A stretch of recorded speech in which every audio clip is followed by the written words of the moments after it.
Hello and welcome back to That Social Worker Entrepreneur. Today I am back with another webinar going over the different niches in social work, but also diving into the pay and the salaries. I feel people in this field, we shy away from numbers a lot, but we really need to stop doing that because you're always going to have some type of numbers. Things are always going to cause. We're practically in a recession right now. And if I could go back on my social work journey, I would have asked for more transparency. I would have asked more questions around pay, but I've gone through all of the hoops so that way you hopefully don't have to. But if you do, I'm still here as your big sister. I am Jasmine. I am a licensed master social worker. I've been licensed since 2019. Throughout my career, I have been involved in public defender social work, which is forensic social work. I'm currently a school social worker. I'm also a dance teacher.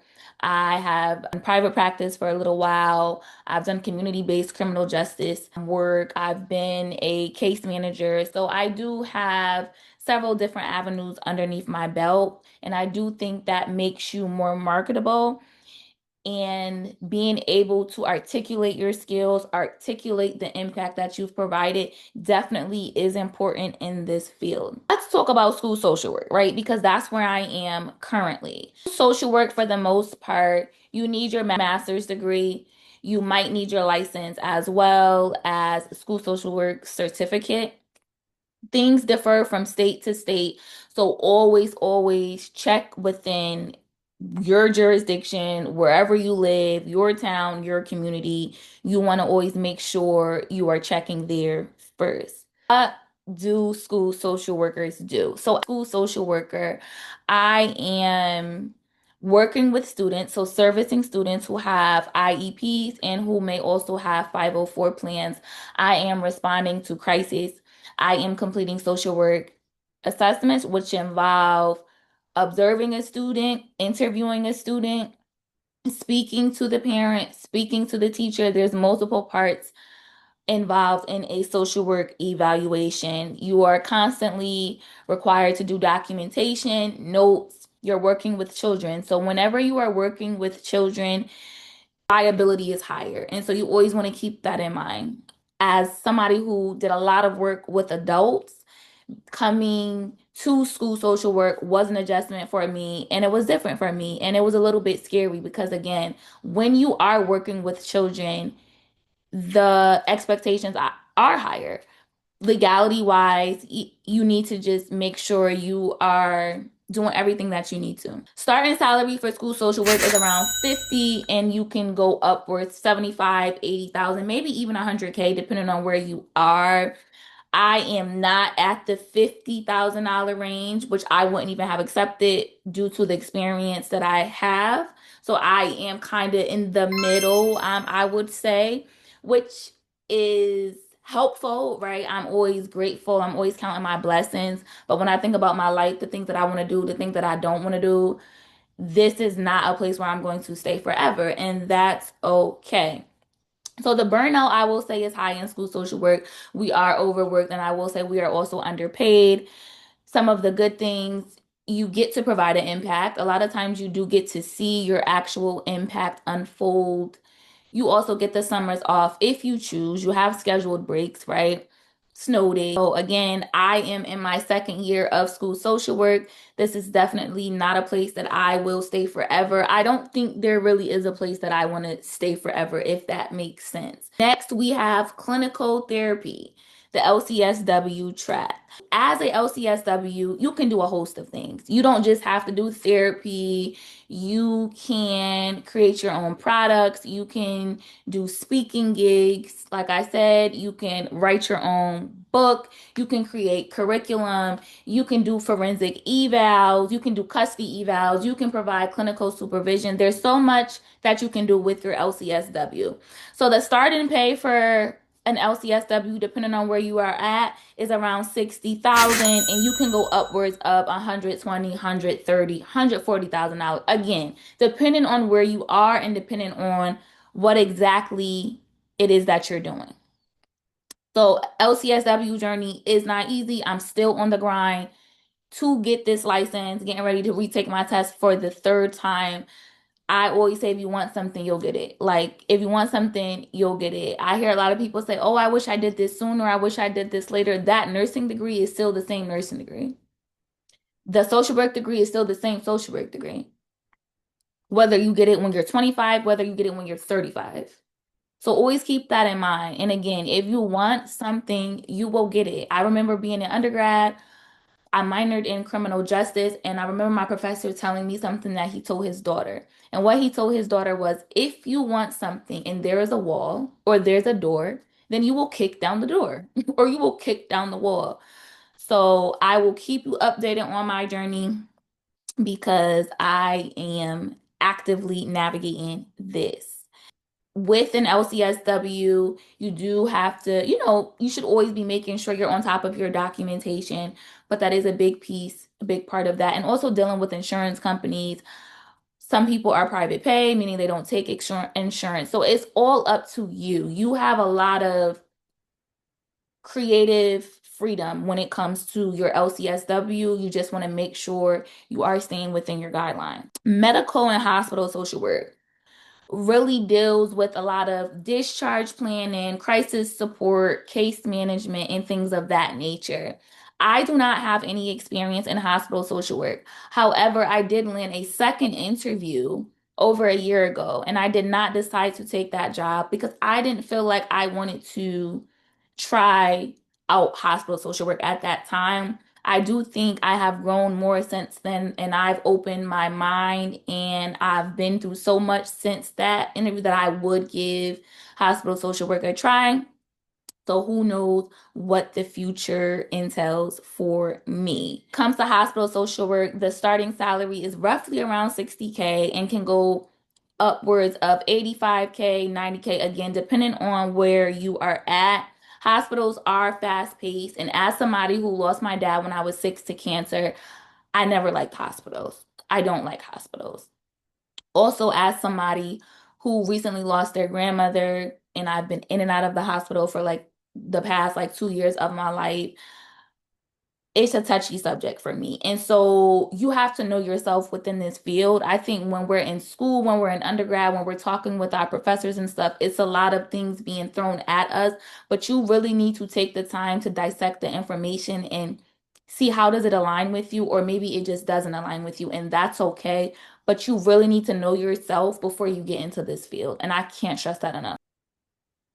Criminal justice social work or forensic social work. Forensic social work is my baby. I come from a background in forensic social work, in criminal justice social work. When I was an undergrad, I was a social work major, but I minored in criminal justice. And I always made sure that both worlds were at my reach because I knew early on that I wanted to combine them. So with forensic social work, you will find a lot. You can be a probation officer, you can be a social worker in the public defender office, you can work in the bail commissioner office. The opportunities are endless. The starting salary for forensic social work, again, and I'm stressing this because people will say, oh, well, I live here and I make this.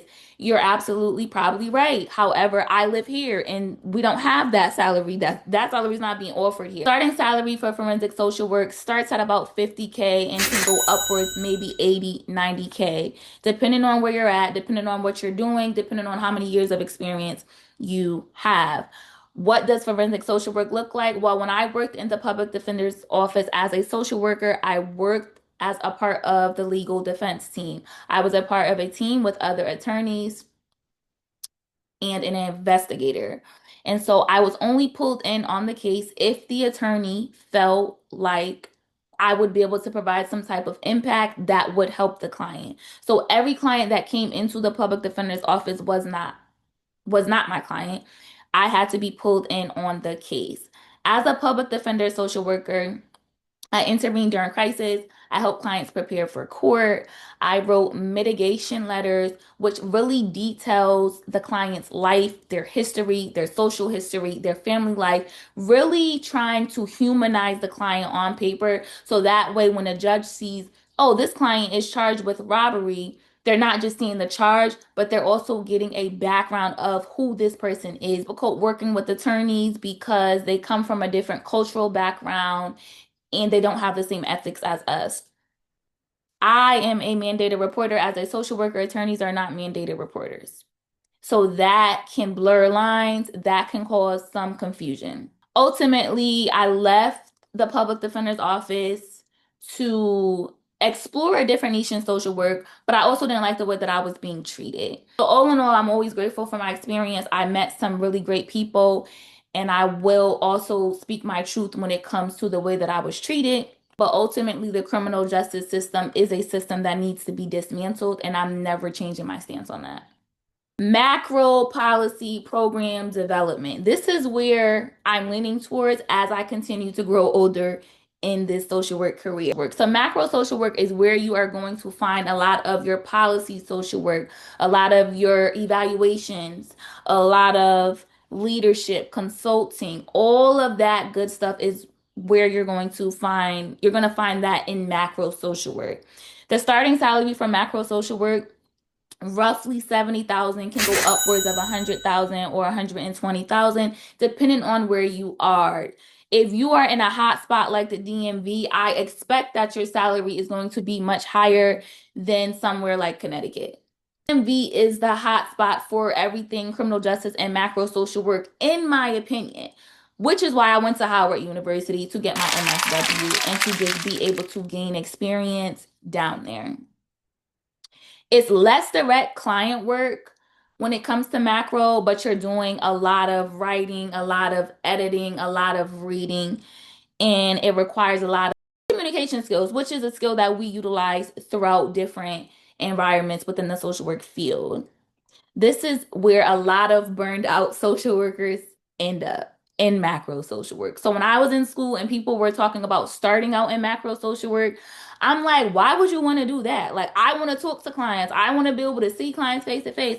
And then it gets to a point in your journey where you continue to grow, you continue to evolve, and you just don't want what you wanted before. And that's okay. I can't stress it enough. If you are the same social worker you are when you entered the field after 10, 15 years, then I'm going to look at you sideways because you mean to tell me you have not grown, you have not learned, you have not failed, you have not evolved, you have not gained new experiences, new wisdom that shaped you or changed you? I think that's questionable. Most social workers don't leave the field, they just find another sector of social work or they create their own.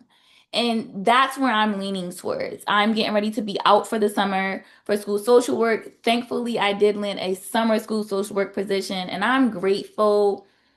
I'm really grateful. This is my second year in school social work. Last summer was extremely hard. I saved for this summer throughout the school year, and I'm still going to work this summer. We see the economy, we see the world that we're living in. I just want to stay afloat.